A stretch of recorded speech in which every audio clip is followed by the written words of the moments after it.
tumejipanga vizuri. Kwanza wote tuna utimamu wa akili na mwili. Kwa tunatambua ni timu gani tunacheza nayo. Lakini pia sisi kufika finali sio kwamba tumebahatisha.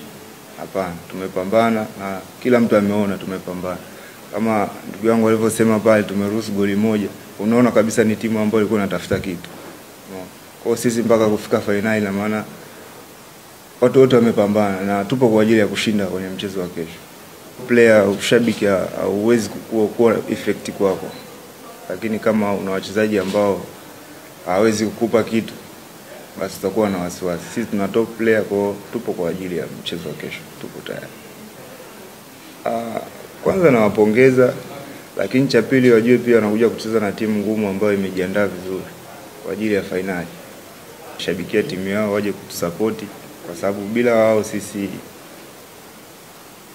yani wao ni muhimu sana, kwa hiyo waje kwa wingi. Tunajua hawezi kuwa wengi kuzidi timu ambayo tunacheza nayo, lakini naamini wapo wanaotupenda na wapo walio na imani na sisi kwamba tutafanya vizuri katika mchezo wa kesho. Kwa hiyo mimi nawakaribisha washabiki wote waje kwa wingi kuisupport timu yao Singida.